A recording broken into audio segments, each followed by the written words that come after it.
Hello friends, I welcome you all to my YouTube channel. So today we are going to study about the right to freedom कि हमारे कौन से जीने के अधिकार हैं और एज ए स्टूडेंट और एज एन डेली एस्पिरेंट हमें ये सब चीज़ें पता होनी चाहिए कि हमारे पूरे कर्तव्य क्या है, हमें कौन से राइट दिए गए हैं जीने के लिए। ठीक है, तो देखिए, जब अपना कॉन्स्टिट्यूशन था तो पहले उसमें 7 मूल रूप से थे। ठीक है, फ्रीडम्स। ठीक है, जैसे हमने उसमें पढ़ा है। ठीक है, पर अब इसको घटा के कर दिया गया है 6। ठीक है, एक कौन सा हटा था? वो हटा था राइट टू प्रॉपर्टी। जैसे मैंने आपको ये सब शॉर्ट्स वीडियो पढ़ाया था तो मैंने उसमें आपको राइट टू प्रॉपर्टी के बारे में बताया था। ठीक है, वो 19 के एफ में था। ठीक है, उसको शिफ्ट कर दिया गया पार्ट 12 में।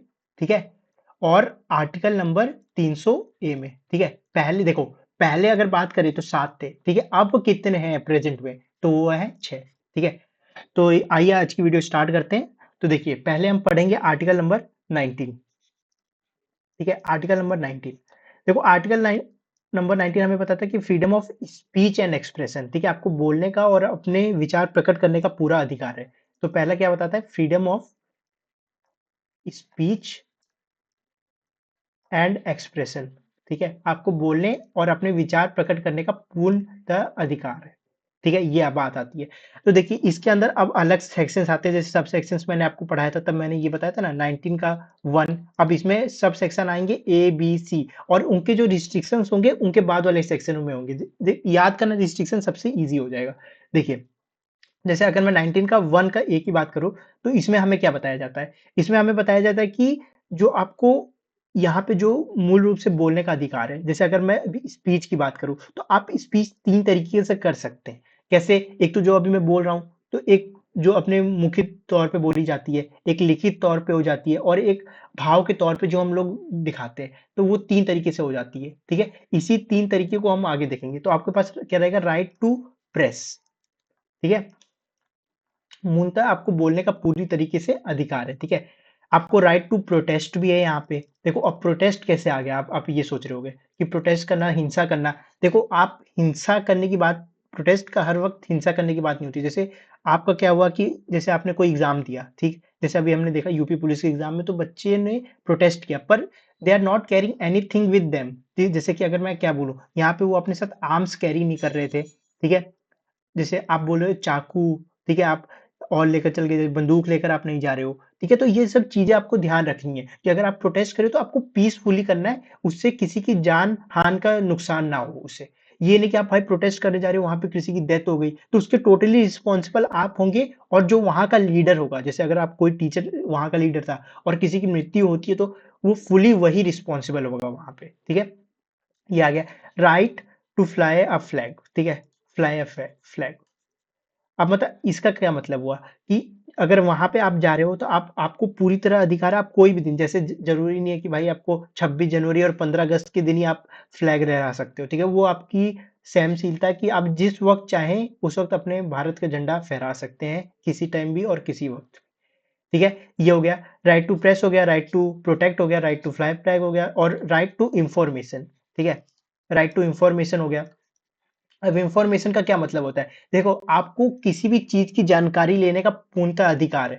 जैसे अगर मान लो कोई एसोसिएशन मैंने क्रिएट की, वहां पे आपको पूरा अधिकार है कि आप उसकी इंफॉर्मेशन ले सकते हो कि उसके क्या मेरिट्स हैं, क्या डीमेरिट्स हैं। ठीक है, ये आपका पूरी तरीके से अधिकार है। तो मैं अब यहाँ पे एक चीज और आपको रिकॉल कराऊं, तो देखो, आरटीआई एक्ट कब आया था? आरटीआई एक्ट आया था 12 अक्टूबर 2005 में। आपको ये डेट याद रखनी है। ठीक, और फिर आता है राइट टू एडवर्टीजमेंट। एडवर्टीजमेंट क्या होता है कि जो पूर्णतः आप अपनी, जैसे आपको कोई, जैसे हमने बाजार में देखा होगा, ठीक है, आपने वो सब तो सभी ने देखा है कि पोस्टर्स बहुत सारे लगे रहते हैं, बड़े बड़े इतने, है ना।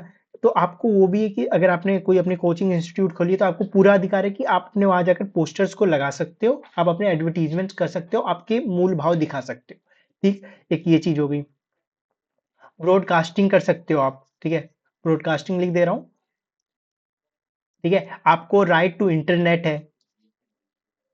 ठीक है, राइट टू क्या है? इंटरनेट है, कि इंटरनेट की सेवा सबको मिलती है। पर देखो, इसके अब रिस्ट्रिक्शंस किस में आएंगे? जैसे मैंने बताया ना, उसके सबके एक के बाद है, तो इसके रिस्ट्रिक्शन 19 के सबसेक्शन 2 में लिखे गए हैं।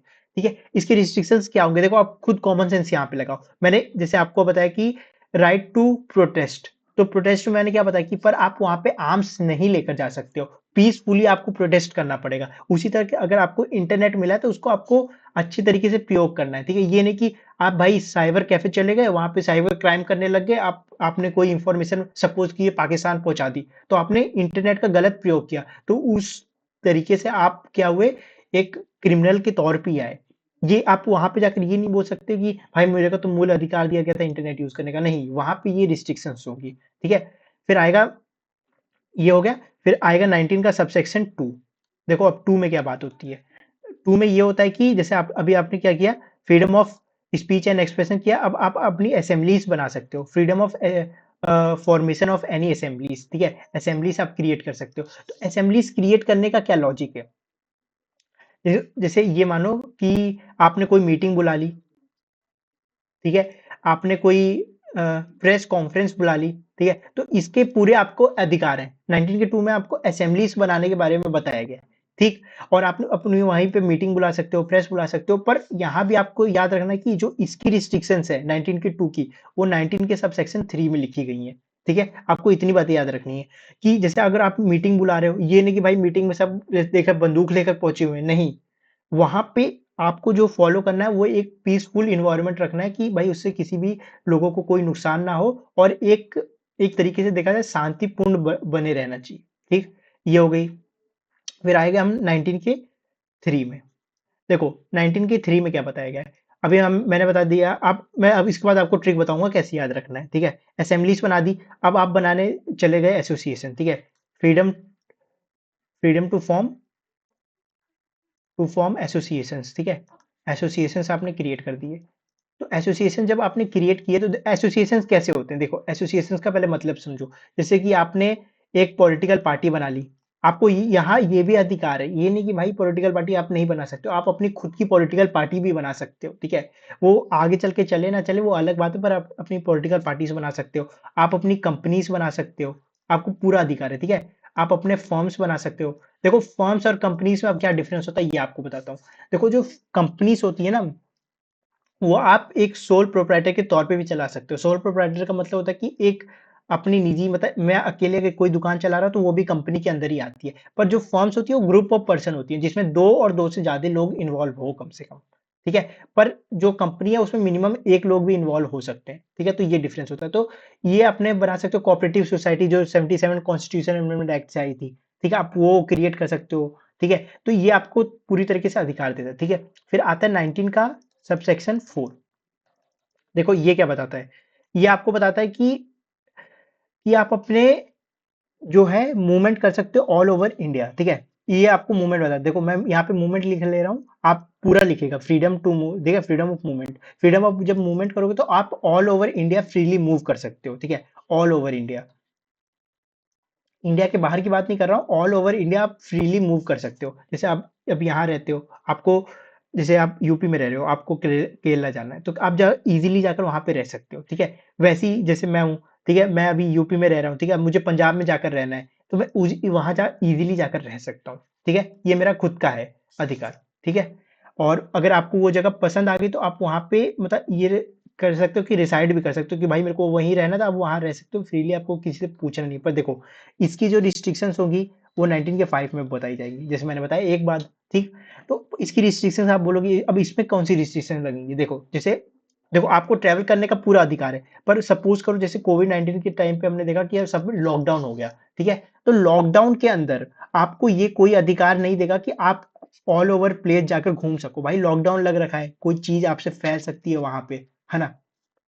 और इसके बाद इसकी एक और रिस्ट्रिक्शंस आती है, वो है ट्राइबल कंजर्वेशन। देखो ट्राइबल कंजर्वेशन का मतलब क्या होता है? देखो ट्राइबल्स कुछ रहते हैं ना कि अपने अलग अलग ट्राइब्स रहते हैं हर जगह पे, जैसे असम के कुछ ट्राइब्स हैं, ठीक है, केरला साइड में आपको कुछ ट्राइब्स मिलेंगे, ठीक है? तो जैसे आप मान लो कि यूपी से जा रहे हो कोई ट्राइबल एरिया में, ठीक है, और आप वहां पे गए और उनको आपकी भाषा ही नहीं समझ आई, ठीक है, तो वो आप पे अटैक करने लग जाएंगे। पर आप बोलोगे कि हम यहाँ पे रिसाइड करना है, पर वो समझ जाएंगे, ठीक? पर अगर आप ऐसा हुआ कि आप कोई बीमारी लेकर गए, ठीक है, मान लीजिए आपको कोई बीमारी थी, ठीक, कोई ऐसी इन्फेक्टेड बीमारी थी और आप वहां पे गए और आपने सबको फैला दिया, तो आप क्रिमिनली कहलाएंगे, क्योंकि आपने वो जैसे आप यूपी में वो बीमारी लेकर हॉस्पिटल में थे, फिर आप भाई बोले कि अब मैं असम में इस टाइप के पास जाकर रहूंगा, ठीक है, और आप वहां पे गए और वहां पे आपने जाकर देखा कि सबको वो चीजें फैला दी, तो ये क्या हो जाएंगी भाई, ये भी क्रिमिनल में आएंगी, ठीक है। और 19 के जो 5 है, जो 19 का डी पार्ट आता है, ये सी है, ठीक है, सी। और इसके रिस्ट्रिक्शन 19 के 4 में, ठीक है।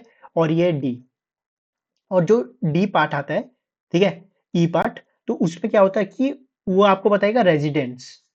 रेजिडेंट का मतलब ये होता है कि आप कोई भी प्लेस ऑफ इंडिया में इजीली रजिस्ट कर सकते हो, मतलब रह सकते हो। ये जैसे आप मान लो कि आप अपने मूवमेंट की आप गए असम, ठीक है, असम की जगह आपको बहुत ज्यादा पसंद आ गई, ठीक है, तो आप बोले कि अब हम असम में ही सेटल हो जाएंगे, तो आपको पूरा अधिकार है भाई, जाओ सेटल होना तो हो, है ना। फिर इसी में आता है आर्टिकल नंबर 19 का एफ, जो कि मैंने आपको बताया ये किसमें, अब ये इसको नहीं माना जाता, इसको शिफ्ट कर दिया गया है आर्टिकल नंबर 300 ए में, पार्ट 12 में, ठीक है। ये राइट टू प्रॉपर्टी वाला था, ठीक है। अब आता है 19 का जी, ठीक है। जी में क्या रहता है कि आपको कोई भी प्रोफेशन फॉलो करने का पूरी तरह अधिकार है, ठीक है। जैसे मान लो कि प्रोफेशनल्स कौन से होते हैं, अब बात ये आती है कि प्रोफेशनल्स होते कौन है, कौन कौन है। जैसे अगर आपने सीए कर लिया तो भी एक प्रोफेशनल जॉब है, ठीक है। आपने डॉक्टरी कर ली, वो भी एक प्रोफेशनल जॉब है, तो आपको पूरा अधिकार है। ये नहीं कि भाई आपने जैसे 12th में कोई सब्जेक्ट लिया तो आपको प्रोफेशन करने का अधिकार नहीं है, नहीं, आप कोई भी मूल तौर पे आपका अधिकार है कि आप कुछ भी ले सकते हो। जैसे आपको अभी सीए करने का मन है, फिर आपको सीए के बाद डॉक्टरी करने का मन है, तो आपको पूरा अधिकार है कि आप डॉक्टरी भी जाकर वहां पे कर सकते हो। तो होपफुली आर्टिकल नंबर 19 आपको समझ आया होगा। अब मूव करते हैं आर्टिकल नंबर 20 पे, ठीक है। तो आर्टिकल नंबर 20 क्या कहता है ये देखिए। जैसे यहाँ पे बात करूँ तो आर्टिकल नंबर 20 होता है जो कि आपको बताता है प्रोटेक्शन अगेंस्ट कन्विंसन, ठीक है, ऑफ ऑफेंस। इसका मतलब क्या हुआ, देखो अब जैसे आपको देखा होगा, आपको जैसे कुछ कुछ अधिकार ऐसे रहेंगे ना कि आपको लगेगा कि हाँ भाई यहाँ पे ये चीजें हो सकती थी। अभी मैं इसके अंदर आपको सब पार्ट्स बताऊंगा। आपको उन्हीं ऑफेंसेस से बचाने के लिए आर्टिकल नंबर 20 को लगाया जाता है, ठीक है ना। आर्टिकल नंबर 20 को आपको इन्हीं सब चीजों से बचाने के लिए लगाया जाता है। देखो जैसे अगर मैं 20 के सब पार्ट 1 की बात करूं, ठीक है, तो इसमें क्या आया ना, इसमें आता है protection against x post system, ठीक है। एक्स पोस्ट ऑफिस और एक्स पोस्ट सिस्टम भी बोल सकते हो, एक्स पोस्ट, ठीक है। तो इसका क्या मतलब हुआ, देखो अब इसका ध्यान से मैं आपको एग्जांपल से बता दूं तो आपको पूरा क्लियर हो जाएगा। देखो जैसे मान मान के चलो आप एक, आपने कोई जुर्म किया, ठीक है। 1 जनवरी 2025 में आपने कोई क्राइम किया, ठीक है। और उस क्राइम की जो सजा थी वो 10 ईयर्स तक की थी, ठीक है, कि 10 साल तक उसकी सजा, आप 10 साल तक अब जेल में रहोगे, ठीक। फिर क्या हुआ भाई, सरकार बदल गई बाय चांस मान लो, ठीक है, 2026 में, ठीक है। उसी क्राइम के लिए जो आपने किया था, जैसे आप कोई भी क्राइम मान के चलो, आपने कोई क्राइम किया, उसकी सजा 2025 में 10 साल थी, और 2026 में उसी क्राइम की सजा 15 साल हो गई। तो आप एक मिनट सोच के बताओ कि मुझे अब 10 साल जेल में काटने पड़ेंगे, कि जैसे मैंने अभी 1 साल तो काट लिया, तो अब मेरे को 14 साल जेल में काटने पड़ेंगे। आप ये सोच के बताओ। देखो इसका मतलब यही होता है ना, देखो इसीलिए तो मैंने बोला ना कि प्रोटेक्शन अगेंस्ट एक्सपोज सिस्टम। देखो एक्सपोज सिस्टम में तो जो पुराना वाला सिस्टम है, मैं भाई उसी पे रिलायबल रहूंगा। इसका मतलब क्या हुआ कि जो 1 जनवरी 2025 में, जैसे अगर मेरे को 1 जनवरी 2025 में मुझे जेल हुई, तो मैं भाई जो 10 साल की ही सजा काटूंगा, चाहे वो 15 साल हो जाए, 20 साल हो जाए, 30 साल हो जाए, उससे कोई फर्क नहीं पड़ता। क्योंकि भाई मैंने जो जुर्म किया था वो 1 जनवरी 2025 के सिस्टम के अनुसार किया था, ना कि 2026 के सिस्टम के अनुसार किया है, ठीक है। ये बात समझ आ गई ना, क्लियर कट टू कट। अब आगे बढ़ते हैं, ठीक है। अब इसमें आएगा सेक्शन नंबर 20 का 2, ठीक है। इसमें आएगा प्रोटेक्शन अगेंस्ट डबल जियोपैडी, ठीक है, अगेंस्ट डबल जियोपैडी, ठीक है। इसका मतलब क्या होता है, अब देखो इसका भी एग्जांपल से समझते हैं। जैसे आपने किसी की गाय चुरा ली, ठीक, सपोज के लिए आपने किसी की गाय चुरा ली, ठीक है। और आपको जो सजा हुई, जैसे आपको एक सजा हो गई, मान लीजिए कि आप 1 साल तक जेल में रहते हो, ठीक है। आपने किसी की गाय चोरी कर ली, ठीक है, चोरी की आपने किसी की गाय, ठीक। आप 1 साल तक कहाँ रहे, जेल में रहे, ठीक है। फिर 1 साल बाद मान लो कि ये कोई किसी का, उसके दो भाई थे, ठीक है। एक फैमिली है, ठीक है, उसमें दो भाई हैं, ए और एक भाई है बी, ठीक है, दो भाई हैं। एक है ए और एक है बी। ठीक है, अब ध्यान से बात समझना। दो भाई हो गए, ए है और बी है। तो ए ने आपके ऊपर यही जुर्माना लगाया था कि भाई इसने एक मेरी गाय चुरा ली, आपको उसके लिए 1 साल की भाई सजा भी होगी। फिर आप 1 साल बाद एकदम दाढ़ी मूछ लेकर बाहर आए। ठीक है, कि अब फिर भाई जो उसका भाई बी था, ये जो ज्यादा हंस रहा है, ठीक है, इसने क्या किया, बोला कि भाई मैं तुझे दोबारा उसी जुर्म के लिए दोबारा जेल भिजवा दूंगा। और वो पुलिस स्टेशन गया, बोला कि 1 साल पहले इसने मेरी गाय चुराई थी और ये जेल काट के आ चुका है, इसको दोबारा जेल में डाल दो। तो भाई ऐसा नहीं हो सकता है। वो अलग बात है, आपने दोबारा जेल से निकले और दोबारा आपने किसी की गाय चुरा ली, तो भैया फिर एक जगह के लिए जेल जाइए। पर जैसे आप 1 साल की जेल काट के आए, ठीक है, आपको अपनी देखो सजा का जो भी हो, आपको पछताप हुआ हुआ ना हुआ वो एक तरफ है, पर आपने 1 साल की जेल काट ली ना, तो आपको उसी गाय के लिए, जैसे अब पिछले सिस्टम के लिए दोबारा से जेल नहीं हो सकती है। कि जैसे बी आया, बोला कि 1 साल पहले उसने मेरी गाय चुराई थी, मेरे भाई ने जुर्माना किया, वो 1 साल बाद निकल के आया, फिर से उस पर वही जुर्माना, नहीं, ऐसा नहीं हो सकता। इसीलिए बोला जाता है इसको डबल जीरो पेनल्टी। ठीक है, इसीलिए। ठीक, अब आएगा इसी में 20 का थर्ड। देखो 20 का थर्ड क्या बताता है। 20 का थर्ड ये बताता है कि जो आपको प्रोटेक्शन अगेंस्ट सेल्फ इंक्रिप्शन, ठीक है, प्रोटेक्शन अगेंस्ट सेल्फ इंस्क्रिप्शन। ठीक है, इसका मतलब क्या होता है, देखो क्या होता है ना कि अपने मूल रूप से जो स्वीकार ना करे अधिकार। ठीक है, जैसे अगर मैंने कोई क्राइम किया, ठीक है, और मैं जेल गया, तो वहां पे मेरे मूल रूप से अधिकार रहेंगे कि भाई या तो मैं मान लूं या तो नहीं मानूं। बहुत कैदी नहीं मानते। ठीक है, तो इसी को देखते हुए जो डिफरेंट टाइप ऑफ वेज निकाले गए गवर्नमेंट के द्वारा, ठीक है, कि अलग अलग वे करके निकाल दे कि ये वे इसके लिए, जैसे अब मैं एक यहाँ पे बात करूं, तो इसमें होता है एक नेक्रो टेस्ट। ठीक है, इसमें क्या होता है कि आपको एक ऐसा इंजेक्शन दिया जाएगा, देखिए नॉक्टिक्स करके इसका नाम है, इसका इसमें ये रहता है कि आपको एक इंजेक्शन दिया जाएगा, उस इंजेक्शन से आपके अपने मानसिक संतुलन पे कोई कंट्रोल नहीं रहेगा। ठीक, और आप पर्टिकुलर टाइम पे मूवमेंट पे वो सत्य बोलोगे, ऐसा उस चीज का है। पर ऐसा अपने इंडियन गवर्नमेंट नहीं मानती है, बोलते कि क्योंकि इसके लिए भी आतंक, जैसे आतंकवादी को आपने किडनैप किया, तो उनके पास इन सब चीज़ों की अलग से ट्रेनिंग होती है। उन्हें ट्रेनिंग दी जाती है कि अगर कुछ भी टाइम आ जाए, आपको सही बोलना है तो बोलना है। ठीक है, इसके बाद ये चीज़ें हो गई। और इसके बाद फिर क्या चीज़ें आती हैं, जैसे मैंने अभी आपको कौन सी चीज़ें पढ़ाई, 20 का पढ़ाया, एक्सपोज सिस्टम आपको समझ आ गया।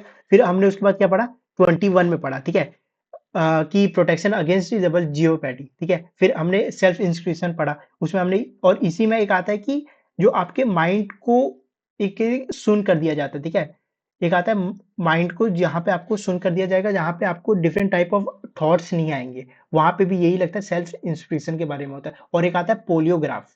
ठीक है, पोलियोग्राफ के अंदर भी यही सिस्टम होता है। देखो, पर अपनी इंडियन गवर्नमेंट है, वो डीएनए को नहीं मानती है। देखो डीएनए हमेशा याद रखना, डीएनए फिंगरप्रिंट, डीएनए हो गया आपका, फिंगरप्रिंट्स हो गया, ठीक है, आपका जो जेनेटिक्स के हिसाब से हो गए। ठीक है, इन सबको हम लोग इंस्क्रिप्शन के अंदर नहीं मानते। नॉट, जैसे अगर कुछ आपको इनमें से दिखे तो वो not inscribe in the inscription of section number 20 का सब सेक्शन 3। देखो, और इसके अंदर देखो अपने डिफरेंट डिफरेंट केसेस आते हैं। देखो एक जैसे इसमें था कि स्लेवी वर्सेस कर्नाटका स्टेट। ठीक है, कर्नाटका स्टेट के था, ये था 2010 में, वो इसी के रिलेटेड था। ठीक है, कि जैसे अभी मैंने आपको डिफरेंट डिफरेंट थिंग्स बताए, ये सब उसमें होंगे कि नहीं होंगे, यही सब चीजें उसमें बताई गई है। ठीक है, तो यहाँ पे आर्टिकल नंबर 20 भी खत्म होता है। अब आते हैं आर्टिकल नंबर 21। ठीक है, जो one of the most important है, बहुत ज्यादा इंपॉर्टेंट है ये चीज। ठीक है, और जो मैंने आपको अभी सेल्फ इंस्ट्रक्शन का बताया, ये भी बहुत ज्यादा इंपॉर्टेंट है। तो देखो इसमें क्या होता है कि इसमें आपको पर्सनल लायबिलिटीज मिलती है। ठीक है, पर्सनल लायबिलिटीज और फ्रीडम टू लिव वाला भी मिलता है। ठीक है, पर्सनल लायबिलिटीज मिलती है, और इसमें आपको अलग अलग थॉट्स जानने का भी विचार मिलता है। ठीक है, तो देखो इसमें की स्टार्टिंग कैसे हुई थी, देखो इसकी स्टार्टिंग हुई थी अपनी ए के गोपाला केस वर्सेस मद्रास। ठीक है, मद्रास की केस के स्टार्ट इसकी स्टार्टिंग हुई थी। ठीक है, ये हुआ था 1958 में, 1950 में, सॉरी 1950 में हुआ था। ठीक है, तो इसमें क्या था ना कि जो आपकी ये थे, यहाँ पे जो सुप्रीम कोर्ट ने पर्सनल लायबिलिटीज के जो बारे में बताया था वो बहुत ज्यादा कम बताया था। ठीक है, जो मतलब जो सुप्रीम कोर्ट ने यहाँ पे जो इंस्क्रिप्शन मतलब इसके बारे में चर्चा की वो बहुत कम बातों में कर दी थी कि भाई इतनी सी थॉट्स है, इसी में तुम्हारा सेल्फ तुम्हारा पर्सनल लायबिलिटीज और पर्सनल थॉट्स आ सकता है। ठीक है, पर्सनल लायबिलिटीज हो गया और आपकी इसी के संग कौन सी चीजें यहाँ पे आती है, और पर्सनली देखो जो राइट टू लिव वाला है ना वो इसी में आएगा। ठीक है, पर्सनली जो लिव वाला हो वो इसी में आएगा। ठीक है, फिर उसके बाद एक और केस होता है। ठीक है, जिसमें मोनिका गांधी, ठीक है, जो गांधी परिवार से थी, वर्सेस यूनियन ऑफ इंडिया वाला था। ठीक है, यूनियन ऑफ इंडिया। तो ये केस हुआ था आपका 1948 में। ठीक है, ये केस कब हुआ था आपका 1948 में। तो इस केस में क्या होता है, इसमें जो सुप्रीम कोर्ट ने पहले कम व्याख्या में उसकी चर्चा कर दी थी, इन्होंने बोला भाई इतने कम व्याख्या में इसकी चर्चा नहीं होनी चाहिए। जो आपकी पर्सनल लायबिलिटीज, देखो right to live, personal life, ठीक है, ये सब आपकी कम चर्चाएं में नहीं होनी चाहिए। ठीक है, इसी के लिए अब सुप्रीम कोर्ट ने इस वाले केस में क्या किया, इसकी डिटेल इंस्क्रिप्शन दी। तो उसमें क्या क्या चीजें आई देखो, पहले आपको क्या रहता है कि राइट टू लिव पीसफुली। ठीक है, आप पीसफुली कहीं भी इन्वायरमेंट पे रह सकते हो। ठीक है, आपको प्रॉपर एक इन्वायरमेंट मिलेगा। ठीक है, इन्वायरमेंट का क्या मतलब हो, जैसे अगर आप कहीं पे रह रहे हो, ठीक है, वहां पे मान लो कि 25 में से 17-18 घंटे डेली डीजे बज रहा है, तो आपके पास ये पूरा अधिकार है कि जाकर आप उसको मना कर सको कि आप भाई ये यहाँ पे चीज नहीं बना सकते हो। ठीक है, आप उसको टोटली जाकर वहां पे जाकर कैंसिल कर सकते हो। ठीक है, पीस हो गया, इन्वायरमेंट हो गया। ठीक है, आपको क्लीन वाटर पाने का भी पूरी पूरी तरह अधिकार है, जैसे क्लीन वाटर हो गया। ठीक है, आपकी प्राइवेसी को भी लेकर पूरा अधिकार है आपको। ठीक है, आपकी साइलेंसी को लेकर, मतलब आप चुप रहना चाहते हो तो आपको कोई भी फोर्सफुली नहीं बोलेगा कि आप आकर यहाँ पे बोलो। जैसे हम बोलते नहीं है कि इस कैदी को जबरदस्ती कुछ तुम लोग बुलवा रहे हो, ऐसा नहीं हो सकता भाई। ठीक है, वो अगर चुप रहना चाह रहा है तो उसको चुप रहने दो, अगर वो बोलना चाह रहा है तो उसको पूरी तरह बोलने का भी अधिकार है। ठीक है, इस फिर आता है इसमें right to marry with your choice, right to marry with your choice. ठीक है, आपको पूरी तरह अधिकार है कि जिससे आपको शादी करनी है आप उससे शादी कर सकते हो, यहाँ पे आपको ये पूरा अधिकार दिया गया है। ठीक है, right to travel abroad, right to travel abroad, देखो ये मैं किसकी बात कर रहा हूँ, जो अपनी 1948 में मोनिका गांधी और यूनियन ऑफ इंडिया के बीच में जो हुई थी, उसके चर्चा में जब सुप्रीम कोर्ट ने इसकी डिटेल डिटेल बताई थी कि हाँ भाई ये सब चीजें भी यहाँ पे आ सकती हैं। तो राइट टू लिव पीस हो गया, इन्वायरमेंट हो गया, क्लीन वाटर हो गया, प्राइवेसी हो गई। ठीक है, साइलेंस के संग रह सकते हो। ठीक है, और एक्सप्रेस थॉट भी आप अपने यहाँ पे कर सकते हो। ठीक है, और आपको मन हुआ कि भाई मैं अपनी कंपनी बनाऊँ, ये सब तो मैंने आपको पहले वाले में बता दिया कि ये सब आपके वहीं अधिकार आ जाते हैं। ठीक है, इसके अंदर अभी बहुत सारे केसेस भी हुए थे, अभी मैं केसेस डिस्कस करूंगा, पहले आपको ये समझना पड़ेगा। ठीक है, राइट टू लिव हो गया। ठीक है, right to become a mother. ठीक है, जिनको जैसे जो गर्ल्स होती है तो उनको भी ये पूरा अधिकार है कि अगर उन्हें माँ बनने का है तब वो बन सकती है, अगर नहीं है तो वो नहीं बन सकती, यहाँ पे ये बताया गया है। ठीक है, ये चीजें हो गई। आपको जैसे अगर आपको अपना एडवर्टीजमेंट करना है, ये सब तो चीजें मैंने आपको पहले ही क्लियर कट टू कट कर दी थी। ठीक है, अब आगे बढ़ते हैं, ये बातें हो गई। देखो अब यहाँ पे क्या बात आती है कि दो तीन केसेस आते हैं। ठीक है, अब हम उस केसेस को डिस्कस कर लेते हैं पहले। तो देखो यहाँ पे केसेस क्या है, पहले मैं थोड़ा इसको रफ कर दूं, यहाँ पे दो तीन केसेस आते हैं वो हमें जानना पड़ेगा। तो सबसे पहला जो केस आता है वो आता है अपना, जो कि हुआ था ये 1987 में। ठीक है, जो आपका पहला केस हुआ था वो 1987 में हुआ था। ठीक है, जो कि मारुति श्रीपति, ठीक है, वर्सेस आपका महाराष्ट्र स्टेट हुआ था। ठीक है, ये हुआ था आपका 1987 में। ठीक है, 1987 में। तो यहाँ पे क्या बोला गया ना, जैसे अभी मैंने आपको क्या बताया, यहाँ पे आर्टिकल नंबर 21 है, वो आपको राइट टू लिव भी बताता है ना कि अगर आपको राइट टू लिव है, देखो राइट टू लिव लाइफ का। ठीक है, राइट टू लिव, तो उन्होंने क्या बोला कि भाई इस केस में इन्होंने पता क्या बोल दिया था कि आपको अगर आपको अगर राइट टू लिव का अधिकार है, राइट टू लिव का अधिकार है, तो आपको राइट टू डाई का भी अधिकार है कि भाई आप आपकी मर्जी है, और आपको जब भाई मरने का मन करे आप जाकर मर जाओ। देखो अब देखो ये केस कितना वो था कि जटिल था कि अब भाई अब ऐसे तो कोई भी सिस्टम को नहीं होना चाहिए ना भाई, कि अगर आपको राइट टू लिव का अधिकार तो दिया जा रहा है, साथ में आपको मरने का भी अधिकार दे दिया जा रहा है कि जब आपका मरने का अधिकार हो तो आप वो पूरा जाकर वहां पे मर जाए। ठीक है। तो इसी केस को काउंटर करने के लिए, ठीक है, इसी केस को काउंटर करने के लिए कौन सी चीजें आई थी, यहाँ पे आई थी आपकी रतवीर वर्सेस यूनियन ऑफ इंडिया। इसमें क्या हुआ था, इसमें ये हुआ था, जो ये 1994 में आई थी, इसमें ये हमें सिंपल बताया गया था कि जो आपके पास राइट टू लिव का अधिकार तो है, पर राइट टू डाई का इसमें शामिल नहीं किया जाएगा। भाई देखो, सोचो, आप खुद एक बार प्रैक्टिकल सोच के देखो, जो मैंने आपको इतने सारी चीजें बताई, peace, environment, clean water, privacy, ये सब तो आपको लॉजिकल लग रहा है, पर अगर आपको यहीं पे ये बता दे, जैसे यहाँ पे भी एक चीज आती है, ये देखो, यहाँ पे आएगा एक राइट टू लिवहुड, ठीक है, राइट टू लिवहुड। अब इस राइट टू लिवहुड की जगह अगर मैं लिख दूं राइट टू डाई, तो भाई आप खुद एक पल के लिए अपने उस सिचुएशन में रख के देखो कि आपको मरने का भी पूरी तरह अधिकार है, जब भाई मेरा मन चाहे मैं मर जाऊं। पर भाई ये इसी केस को काउंटर करने के लिए तब ये वाला केस आया था, जो कि 1994 में आया था, और यहीं पे इसको कैंसिल कर दिया गया, और जो जो राइट टू डाई है उसको वहां से शामिल नहीं किया गया, उसको वहां से हटा दिया गया। ठीक, इतनी बात समझ गए। अभी इसी से दो तीन और केसेस निकल के आए, ठीक है, जैसे अब मेरे पास यहाँ पेज खत्म हो गया, तो मैं यहाँ पे बताता हूँ आपको। ठीक, वो हो गया।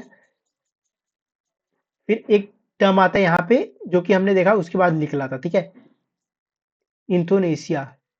इसका क्या मतलब हुआ, देखो इसमें क्या होता है कि जैसे अगर कोई व्यक्ति है, ठीक है, उसको खुद हम मृत्यु दे दिया जाता है वहां पे करके, क्यों भाई, देखिए इंडोनेशिया में ये होता है कि जैसे अगर आप जीवित भी हो, जैसे नहीं बोलते कि ये भाई जीवित जीवित ही मर गया पूरा, ठीक है, जैसे अगर मेरा कोई एक्सीडेंट होता है, ठीक है, तो अगर मेरे 95% मैं जैसे मरने के कगार पे ही खड़ा हूँ, सिर्फ 5% बचने के कगार पे खड़ा हूँ, तो जो वहां के जो डॉक्टर्स होंगे, ठीक है, वो मेरे से ये पूछेंगे कि भाई आपको जीना है कि नहीं, जैसे मैंने बोल दिया कि अब मुझे नहीं जीना, मुझे अब मृत्यु के द्वार पे जाना है, ठीक, मैंने ऐसे ऐसे बोल दिया, और मेरे घर वालों की ओर से भी परमिशन मिल गई कि भाई मेरी इतनी बुरी हालत थी कि मैं जी भी नहीं सकता था, ठीक है, उससे बढ़िया मरना ही होता, तो मुझे डिफरेंट फॉर्म में कैसे हो सकता है आप यहाँ पे कि आपकी सप्लाई रोक दी, जैसे आपकी ये फूड पाइप है, आपको उसी से खाना मिल रहा था, तो वो उसको बंद कर दे, ठीक है।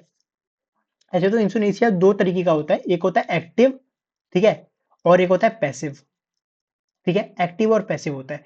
जो एक्टिव वाला होता है वो इंडिया में फॉलो नहीं होता है, ये आपको याद रखना है, इंडिया में इसको फॉलो नहीं किया जाता है, अपने में पैसिव फॉलो किया जाता है इंडिया में, ठीक है। जैसे आपको कोई इंजेक्शन के थ्रू मार दिया जाए, ठीक है, या तो देखो उस सेंस में मत देखना कि भाई जानबूझ के मारे हो, नहीं, वो आपसे पहले उन्होंने पूछा कि आपको क्या, देखो भाई खुद ही आप एक बार उस सिचुएशन में रख के देखो कि आपकी ऐसी हालत हो गई है कि भाई इतना दर्द आपसे सहन ही नहीं हो रहा, ठीक, तो उस सिचुएशन में भाई बोला नहीं जाता, तो इससे बढ़िया ये मर ही जाए तो ठीक है, ऐसी हालत इसकी देख के, तो उस सिचुएशन में जैसे आपकी ऑक्सीजन पाइप रोक दी जाएगी, बस उसके बाद आपकी डेथ हो जाएगी, ठीक है, आपकी जैसे फूड सप्लाई हो रही है, तो उसको रोक दिया जाएगा, ठीक है। और इसी के रिलेटेड एक केस आया था यहाँ पे, अनुमम केस, ठीक है, ये आया था 1978 में हुआ था, जिनकी अब जाकर मृत्यु 2015 में हो गई थी। तो इनका जैसी गले से इस केस में क्या हुआ था कि जैसे यहाँ पे ये हुआ कि जैसे उनका जो गला है उसको बेल्ट से दबाया गया, तो उनके जो सर पे पूरा ब्लड प्रेशर बढ़ गया, और जो यहाँ पे ब्लड की सर्कुलेशन नहीं पहुंची, और ब्लड की सर्कुलेशन ना पहुंचने के कारण उनके जो नर्व सिस्टम से उन्होंने काम करना बंद कर दिया, और वो 1978 से लेकर 2015 तक ऑलमोस्ट ऐसी कोमा की सिचुएशन में रही, ठीक है। तो 2015 में फाइनली ये डिसीजन लिया गया कि उन्हें, उनके और घर में ऐसे भी नहीं था कि कोई है, ठीक है, उनके घर में और उनके परिवार में कोई नहीं था, तो 2015 में उनको फाइनली डेथ दी गई थी, ठीक है। फिर उसके बाद आता है, देखो अब 21 का मैंने बताया, उसमें एक आता है राइट टू एजुकेशन, ठीक है, राइट टू एजुकेशन का भी एक सिस्टम आता है। देखो इसमें और भी एक, इसमें एक केस और है, ठीक है, राइट टू एजुकेशन पहले जान लेते हैं, ठीक है। इसमें जो अपनी माधुरी केस है इसको माना जाता है, ठीक है, मारुति केस वाली है, और एक एक तो वहां पे मारुति वाली थी, इसमें माधुरी केस वर्सेस अपने इंडियन एजुकेशन के बारे में हुआ था, ठीक है। और आपको मैंने बता रहा कि आरटीआई एक्ट कब आया था, ठीक है, ये चीज हो गई, ये वाला हमने पढ़ लिया। और फिर एक चीज इसमें ये आती है कि जैसे अगर आप ये हो, तो मान लो कि जैसे मैंने अभी आपको ये अलग की, एक होती है होमोसेक्सुअलिटी, ठीक है, इसका मतलब क्या होता है, इसका मतलब ये होता है कि जैसे कोई जैसे लड़के हों, ठीक है, उन्हें जैसे जब वो लड़के पसंद आए, ठीक है, तो उसको ये बोला जाता है, और कोई लड़की है उसको लड़की पसंद आए, ठीक है? तो जो इस टर्म को भी सुप्रीम कोर्ट ने क्या बोला कि भाई इसको वैलिड करेंगे अब हम, ठीक है? ये 2017 के बाद हुआ था। जैसे अभी मैंने आपको वहाँ पे केसेस बताया ना, तो यहाँ पे एक एजेंसी बनी थी एमएचएसी, ठीक है? एमएचएसी का मतलब क्या होता है? आपको ये ध्यान से देखना है। इसका मतलब होता है कि मेडिकल हेल्थ अलावेंस सर्विस, ठीक है? Medical health allowance service. तो इसका मतलब क्या हुआ कि जो भी आपको वहाँ पे मेडिकल फैसिलिटीज मिल रही हैं, ठीक है? उसको आपको एकदम प्रॉपर्ली मर्ज करना है, ठीक है? कि हाँ भाई मेरे को इसकी प्रयोग करना है, ठीक है? तो इसीलिए वहाँ पे वो सर्विसेज आई थी। चलिए देखिए, अब यहाँ तक तो ये पूरा क्लियर हो गया, ठीक है? यहाँ तक सारे टॉपिक्स क्लियर हो गए। यहाँ पहले हमने क्या पढ़ा, एक बार जल्दी से रिवीजन कर लेते हैं पूरा। हमने यहाँ पे पढ़ा पहले आर्टिकल नंबर 19 जो हमें freedom of speech and expression की बातें बताता है, उसके अंदर हमने पढ़े इतने पार्ट, ठीक है? फिर हमें बताता है कि जो आता है 19 का 2 में आपने क्या किया, जैसे मैं इसकी शॉर्ट ट्रिक बताता हूँ। अब freedom of speech and expression वाला हुआ, ठीक। फिर आपने जैसे एसोसिएशंस बना लिए, ठीक है? फिर आपने जैसे एसोसिएशन बना लिए, फिर आपने उसके बाद क्या किया, मूवमेंट किया। मूवमेंट के बाद आपने क्या किया, उसके मूवमेंट का आप जैसे अभी अभी यहाँ पे रह रहे हैं, उसके बाद आप जाकर कहीं और लिव कर सकते हैं इजीली, ठीक। ये चीजें मैंने आपको बता दी। फिर अब यहाँ पे और क्या, इंथोजीनिया के बारे में मैंने आपको सब चीजें बता दी। 20 पढ़ाया, फिर 20 के बारे में मैंने इसमें एक्सपोज सिस्टम बताया, डबल जीरो पैरिटी बताया, ठीक। और फिर अब मैंने उसके बाद आपको क्या बताया था, जो तीसरा था सेल्फ इंस्ट्रक्शन के बारे में बताया था। उसके बाद हमने डिफरेंट केसेस देखे, ठीक है। तो अब इसके हैं बस क्वेश्चन लगाने रह गए, ठीक है। और क्वेश्चन मैंने डिफरेंट डिफरेंट पेपर से छाट छाट के लिए हैं, ठीक है।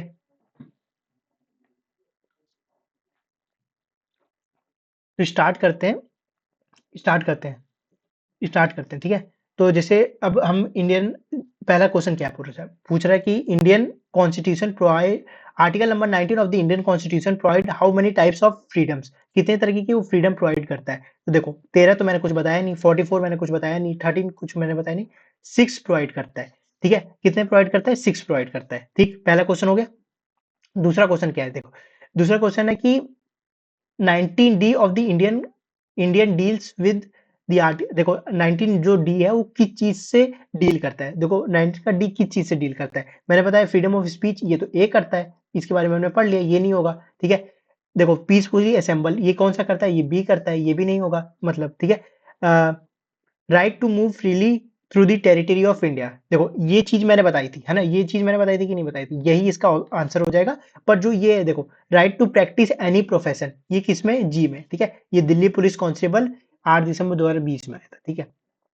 अब जैसे कि आगे बढ़ते हैं, अगले वाले क्वेश्चन पे देखते हैं, ठीक। अगला वाला क्वेश्चन क्या है कि which one of the following is not a valid ground for restrictions freedom of speech under the article 19(2), मतलब इनमें से कौन सी चीज पे मैंने, जब मैंने वो बताया कि आप फ्रीडम ऑफ स्पीच में ये फॉलो नहीं कर सकते। देखो सीनियोरिटी ऑफ स्टेट आपको बना के रखनी है। देखो पब्लिक हेल्थ के बारे में मैंने कुछ नहीं बताया था। Friendly relation with foreign countries, देखो ऐसे रिस्ट्रिक्शंस की बात हो रही है। देखो फ्रेंडली रिलेशन विद आपके फॉरेन कंट्री, मतलब ऐसे कैसे आपकी पाकिस्तान से दोस्ती होगी जाकर, ठीक है। उसके बाद भाई आप पाकिस्तान से दोस्ती करके ऐसे बोलने लगे कि भाई अब मैं सारी इंफॉर्मेशन पाकिस्तान को देने लगूंगा, तो भाई वो गुनाह होगा, ठीक है। तो इसका ये नहीं होगा, ठीक। पब्लिक ऑर्डर से नहीं होगा, इसका हो जाएगा अपना पब्लिक हेल्थ, ठीक है। ऑप्शन नंबर ए भी नहीं होगा, ठीक है। अब ये जैसे ये क्वेश्चन आया हुआ सीडीएस में, इसका क्या था कि आर्टिकल नंबर 19 के 1 of the constitution of India as an environment include which one of the following, ठीक है। किसके, 19 का जो 1 है, ठीक है, वो freedom of speech and expression करता है, जी बिल्कुल करता है, ठीक है। ये टू असेंबल पीसफुली, बिल्कुल। देखो freedom of speech and assemble, ये तो करता ही करता है, ठीक। और फ्रीडम ऑफ, ये मैंने किस में बताया, अब आपको रिकॉल करना, ठीक है। Freedom of assemble peacefully without arms, ये असेंबल किस में था, बी में था। पहले मैं असेंबली करूंगा, that require proper desire of the property, ठीक है। To move freely throughout the territory of India, आप पूरी टेरिटरी ऑफ इंडिया में घूम सकते हो, बिल्कुल सही बात है, ठीक है। तो इसमें क्या हो जाएगा, इसमें हमें क्या बोला, विच इंक्लूड द फॉलोइंग। देखो 19 का 1 पूछा है इसमें, तो उस हिसाब से तो ऑप्शन नहीं दे रखे हैं, तो मैं इसमें सेलेक्ट करूंगा कि तीनों ही सही है। तो 1, 2 और 3 आप इसमें तीनों सेलेक्ट कर सकते हैं, क्योंकि तीनों ही इसमें सही है, ठीक है। तो इसका ऑप्शन नंबर बी हो जाएगा, ठीक। Article 20 of the Indian constitution deal with, देखो एवोल्यूशन ऑफ टाइटल्स मैंने अभी आपको पढ़ाया नहीं, पर अगले वीडियो में हम इसको कवर कर लेंगे। ये आपका आता है 18 में, ठीक है। Protection in respect of the convenience for offence, ठीक है। ऑफेंस ये नहीं होगा। देखो मैनेज ऑफ रिलीजन किस में आता है, ये अभी मैंने आपको पढ़ाया ऐसी भी नहीं है, तो ये तो ऑप्शन होगा नहीं, ये ऑप्शन होगा नहीं, ठीक। Equality opportunities in matter of public employment, ये आता है 16 में, तो भाई एलिमिनेशन के थ्रू भी आप लगा सकते हो, ये आएगा, इसका आंसर होगा डी, ऑप्शन नंबर डी, ठीक है, इसका होगा ऑप्शन नंबर डी। देखो CHSL में आया था क्वेश्चन, ठीक। फिर आता है कि आपका विच one of the following cause of the article 20 cover the principle of the double zero paddy, कौन से में कवर करते हैं, जैसे मैंने आपको बताया डबल डबल जीरो पैडी, इसका नाम ही डबल है, तो ये डबल वाले में ही तो आएगा ना, सेकंड में ही तो फॉलो होगा, ठीक। फिर आता है कि विच one of the following is not the part of the article 20 of the Indian constitution, देखो जीरो पैडी तो था, एक्सपोज सिस्टम भी मैंने आपको बताया था 1 में है और ये 2 में है, अब यहाँ से आप रिकॉल करिए कौन से सब सेक्शंस में आता है, ठीक है। और prohibition against the self inscription ये 3 में था, ठीक है, तो ये 3 तो है ना, पर है इसमें बोला कि कौन सा नहीं है पार्ट, ठीक है, तो वो हो जाएगा प्रोहिबिशन अगेंस्ट यू, क्योंकि मैंने यार ये तो आपको बताया नहीं, वो मैंने अगले में आपको पढ़ाया था, ठीक। ये चीज हो गई। फिर आएगा 8, विच one of the following articles provide protection for the self inscription, protection from the, कौन से वाले में, ये आपको बताते हैं सेल्फ इंस्पिरेशन के बारे में, तो वो तो हमें आर्टिकल नंबर 20 और सबसेक्शन आपको बताइए ये 3 में, ठीक है, सारे एकदम प्रीवियस ईयर क्वेश्चन से जो हर अलग अलग एग्जाम से मैंने लिए हुए, ठीक है। Which one of the following articles of the Indian constitution states that person accused an offence shall not be complete to be a witness against himself, मतलब भाई देखो यही जो सेल्फ इंस्पिरेशन की बात थी ना, वो यहाँ पे बोली गई है, तो किसमें था, आर्टिकल नंबर 20, खत्म, ठीक। फिर आती है अब अगली क्वेश्चन नंबर 10, क्वेश्चन नंबर 10 में क्या था, देखो the supreme court says the forcing a person to undergo a polygraph, देखो ब्रेन मैपिंग, जो मैंने आपको बताया ब्रेन मैपिंग एंड नेक्रो एनालिसिस, जो अब नेक्रोटिक्स होता है जहाँ पे आपको इंजेक्शन दिया जाता है, तो इसमें किस में बताया गया, आर्टिकल नंबर 20, 21 और 20 का 3 में, ठीक। फिर आता है कि polygraphy is a device commonly use for by the law enforcement agencies for, देखो प्रोजेक्टिंग आर टीयर गैस यार, जो आग के गोले मारते हैं, है ना, जो आग के गोले मारे मारे जाते हैं उस पे नहीं, ठीक है, ये नहीं होगा, इसको काट दो, ठीक, इसको काट देते हैं। ये फायरिंग बुलेट्स, भाई फायरिंग बुलेट्स कैसे कर सकते हो, throwing waters at high pressure, नहीं भाई वो तो उसका है, ठीक है, तो डिटेक्टिंग लाइस, ठीक है, जो झूठ बोलने के तौर पे जैसे आपके मानसिक संतुलन कंट्रोल में नहीं रहेगा उसके लिए होते हैं, ठीक। फिर आता है article 21 of the Indian constitution is related to right to property, भाई ये कहाँ से आ गया, ठीक है, फंडामेंटल ड्यूटीज ये कहाँ से आ गया, नेशनल इमरजेंसी तो बात ही नहीं हुई अभी तक, तो राइट टू लाइफ, ठीक। फिर आता है which one of the following statement is or are correct regarding the article 21 of the Indian Constitution, देखो ये CDS में क्वेश्चन आया हुआ है, ठीक है, तो इसमें कौन से, देखो article 21 is violated when unmaterially prisoners are kept in judicial custody indefinitely, तो ये बात देखो सही है, पता है ये बात कैसे सही होगी, क्योंकि भाई जब प्रिजनर्स को तुम एक जगह पे इकट्ठा करके रख रखे हो ना, तो उसी तरह ये तो सही हो गया point, right to live is one of the basic human rights and even the state does not have the right to violate the right, हाँ देखो ये बात एकदम सही होगी, क्योंकि भाई वो ऊपर से राइट्स बन रखे, ये नहीं कि भाई अब ये यूपी में चल रहा है बिहार में वो राइट चल ही नहीं रहा, नहीं ऐसा नहीं हो सकता, उसको वायलेट नहीं किया जा सकता है, ठीक है, तो ये भी पॉइंट सही है, ठीक है। Under article 21 a human right to make reproductive choice is not, देखो नॉट बोल दिया भाई, not a dimension of personal liability, भाई उसकी पूरी तरीके से पर्सनल लाइबिलिटीज है भाई, कि वो कर सकती है, वो यहाँ पे नॉट दे दिया, तो ये ऑप्शन गलत हो गया, मतलब थर्ड वाला नहीं होगा, फर्स्ट और सेकंड सही हो जाएंगे, तो हमें इसमें इज और आर करेक्ट पूछा है, तो इसमें हम लोग सेलेक्ट करेंगे फर्स्ट एंड सेकंड, ठीक है, फर्स्ट एंड सेकंड। फिर आता है क्वेश्चन नंबर 14, क्वेश्चन नंबर 14 क्या बोल रहा है कि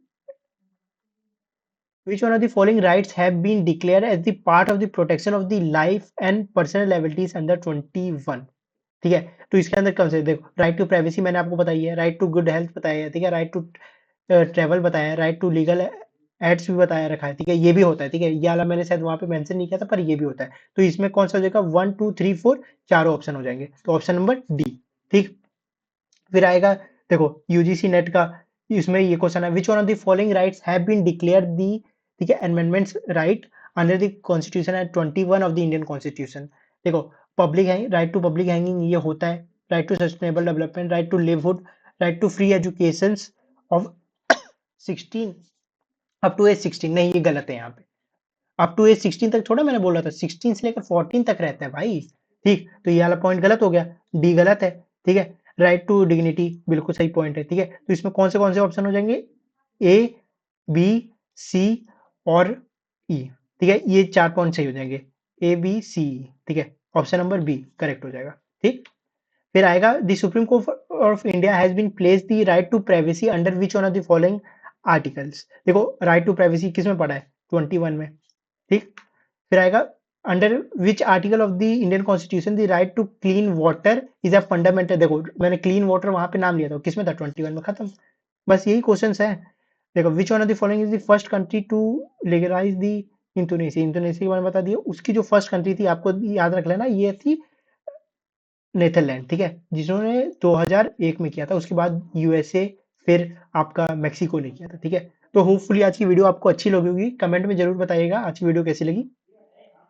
तो thank you for watching, please like and share to my channel. Thank you, have a nice day.